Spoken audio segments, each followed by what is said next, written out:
Hoje a gente vai mergulhar numa das histórias mais ricas e, olha, mais humanas do Evangelho de João, lá no capítulo 4.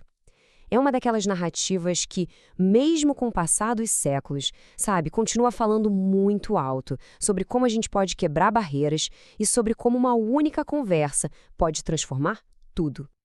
Então, para começar, imagina só a cena. O que acontece quando duas pessoas, de povos que se odeiam há gerações, se encontram num lugar tão comum, tão do dia a dia como um poço? É exatamente essa tensão que dá o pontapé inicial para a nossa história. Para a gente entender o quão radical foi esse encontro, primeiro a gente precisa ter uma ideia da profundidade da hostilidade que existia entre judeus e samaritanos. Não era pouca coisa, não. O conflito era visceral. As fontes falam de um verdadeiro ódio recíproco que vinha sendo alimentado por séculos.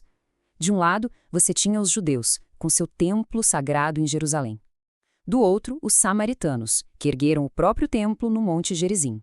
Eles só aceitavam uma parte das escrituras e, para piorar, eram vistos como um povo misturado, impuro. O contato social simplesmente não existia, era impensável. E aí, o texto diz uma coisa chave. Era-lhe necessário passar por Samaria. Geograficamente falando, sim, era o caminho mais curto. Mas a análise teológica vai além. Essa necessidade não era só sobre economizar tempo. Era uma escolha deliberada, um plano de missão para ir atrás justamente daqueles que eram considerados perdidos. E essa citação de J.C. Ryle, nossa, ela resume a cena de um jeito perfeito.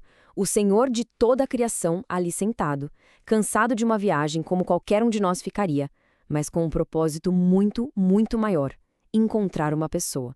Isso mostra uma humildade e uma intenção que são simplesmente impressionantes. Bom, e é a partir desse ponto que a conversa evolui de uma forma incrível. Ela começa com uma necessidade física, básica, a sede, e vai para uma necessidade espiritual muito mais profunda. E tudo começa com um pedido que parece banal, né? Me dá um pouco de água. Mas esse pedido, naquele contexto, desafiava todas as regras, todas as normas culturais e religiosas da época. Um homem judeu falando com uma mulher samaritana e ainda por cima pedindo para usar o balde dela. Isso simplesmente não acontecia. E a reação dela, claro, confirma tudo isso. Dá para quase ouvir o choque na voz dela, né? Como assim você, um judeu, pedindo água para mim, uma samaritana? A pergunta dela mostra o tamanho do abismo social que Jesus tinha acabado de cruzar com uma única e simples frase. É aqui que a conversa muda de nível. Jesus usa a deixa para introduzir uma metáfora poderosa, a da água viva. Ele não está mais falando da água do poço, que mata a sede por algumas horas. Ele está falando de algo que satisfaz a alma para sempre, uma satisfação espiritual que não acaba. A mulher, percebendo que a conversa ficou profunda demais, tenta desviar para o velho debate. Tá, mas onde é o lugar certo para adorar? No nosso monte ou no templo de vocês em Jerusalém? E Jesus, ele eleva a discussão para o outro patamar. Ele basicamente diz que a verdadeira adoração não é sobre um lugar físico, mas sobre uma atitude do coração, em espírito, e sobre quem a gente adora, em verdade. E então a gente chega no clímax da conversa. Ela fala da esperança de que um dia o Messias viria para esclarecer tudo. E Jesus, olhando para ela, faz uma das suas afirmações mais diretas em todo o Evangelho. Eu o sou, eu que falo com você. E pensem bem, para quem ele diz isso primeiro, com tanta clareza? Para uma mulher samaritana com uma reputação duvidosa. Isso é revolucionário. E o que acontece depois desse encontro? Bom, a revelação que aquela mulher recebeu não ficou guardada para ela. Pelo contrário, se tornou um testemunho público que criou a primeira onda de um verdadeiro efeito dominó. A transformação dela é tão clara que a gente pode ver em passos. Ela encontra Jesus, ela recebe a revelação e aí ela faz algo simbólico. Larga o cântaro de água para trás e corre para a cidade para contar para todo mundo. É uma narrativa de causa e efeito perfeita. Exato. Como Hernandes Dias Lopes aponta, esse gesto de deixar o cântaro é muito poderoso. A tarefa do dia a dia, a necessidade física, de repente perdeu toda a importância. A urgência da mensagem espiritual tomou conta. As prioridades dela mudaram assim no instante.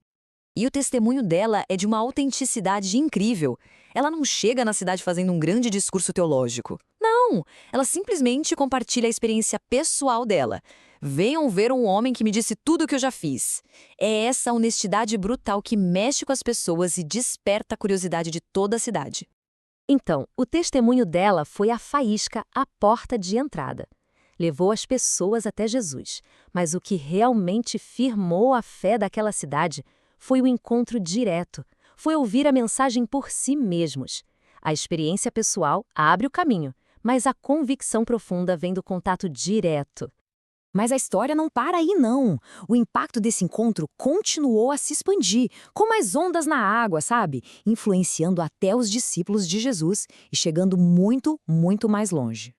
E aqui a gente vê um contraste fascinante. Os discípulos voltam com o almoço, preocupados com a comida, com o físico. Enquanto isso, Jesus está totalmente focado na missão espiritual. Eles pensavam na colheita como algo lá no futuro. Mas Jesus, olhando os samaritanos vindo na direção deles, diz: a hora é agora, gente. Olhem, os campos já estão brancos, prontos para a colheita. E a narrativa continua e nos leva para um segundo evento marcante: a cura do filho de um oficial. Um pai chega desesperado, pedindo ajuda. Jesus não vai até a casa dele. Ele apenas libera uma palavra de autoridade: seu filho vai viver. E o homem, ele acredita, ele confia e vai embora. E a cura acontece exatamente no mesmo instante em que a promessa foi feita. Como a fonte ressalta muito bem, o poder aqui não está limitado pela geografia, pela presença física. Está na autoridade da palavra. A fé na promessa foi o que bastou. O efeito dominó agora funciona à distância. Tá, então chegando ao final dessa jornada, o que a gente pode levar dessa história para a nossa vida hoje? Vamos dar uma olhada nos princípios que continuam super atuais? A gente pode tirar pelo menos 4 grandes lições daqui. Primeira, a mensagem de esperança não tem barreiras, seja social, de gênero ou de etnia. Segunda, as coisas do mundo saciam a nossa sede só por um tempo, como a água do poço. A satisfação espiritual não, essa é para sempre. Terceira, um encontro real que transforma gera uma vontade quase incontrolável de compartilhar. E por último, a fé de verdade confia na palavra, mesmo quando a gente não vê um sinal imediato.